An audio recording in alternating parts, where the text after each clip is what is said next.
আপনি যে বাঘ বলে দাবি করেন, আমি বন্দি করে দেখেছিলাম 2 ঘন্টা, সে তো বিড়ালে পরিণত হয়ে গিয়েছিল।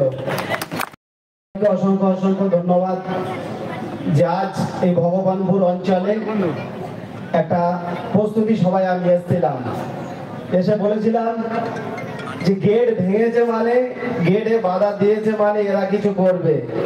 তো সময়ের সাথে সাথে 1টা থেকে 1:30 2টো বাজতে দাও, সত্যি এরা কিছু নতুন রেকর্ড করে ভাঙড়ের জমিনে আবার দেখাবে, তাই তো?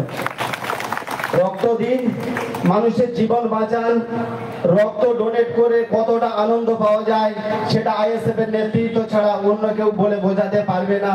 কেন পশ্চিমবাংলার যে কোনো কোণা থেকে যখন ব্লাডের জন্য আমাদেরকে, আমাদের নেতৃত্বদেরকে ফোন করে, সেই ব্লাডটা তাদের দেওয়ার পরে তারা যখন ফোন ভাই সত্যি আমরা পরিষেবা পেয়েছি, 50 টাকার বিনিময় যে ব্লাড তোমরা দিয়েছো আমাদেরকে, আজ হুগলি, মেদিনীপুর, ফুরফুরা শরীফ, মুর্শিদাবাদ যেখান থেকে হোক না কেন, যে রক্তগুলো দিয়ে তাদেরকে আমরা হেল্প করি আমাদের এমএলএ তরফ থেকে, তারা এমএলএ কে যে ধন্যবাদ জানায়, তাদেরকেও আমরা অসংখ্য অসংখ্য ধন্যবাদ জানাই।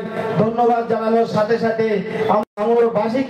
ভাঙড়বাসীর জন্য ধন্যবাদ জানাই যে আপনারা যে ব্লাড দিয়ে টোটাল পশ্চিমবাংলার মানুষকে সাহায্য করছেন, তার জন্য আপনাদের কাছে আমরা ইন্ডিয়ান সেকুলার ফান্ডের তরফ থেকে কৃতজ্ঞতা জানাই। বলার কিছু নেই, রক্ত দিন, ভগবানপুর অঞ্চলে নতুন ইতিহাস তৈরি করুন আগামী দিন।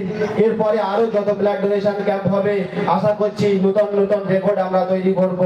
ছোট্ট একটা কথা, আমি শান্ত আছি, শান্ত থাকতে দাও, আমার পিছনে লেগো না, সবে 2 ঘন্টা বন্দি করেছি, এরপরে কতক্ষণ বন্দি করে দেবো তাও ভেবে ঠিক করতে পারবে না।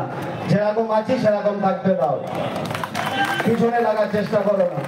আশা করছি স্টেজে অনেক উপস্থিত আছেন, বক্তব্য দেবেন, এই বলে আমি আমার সংক্ষিপ্ত বক্তব্য এখানে ইতি করলাম।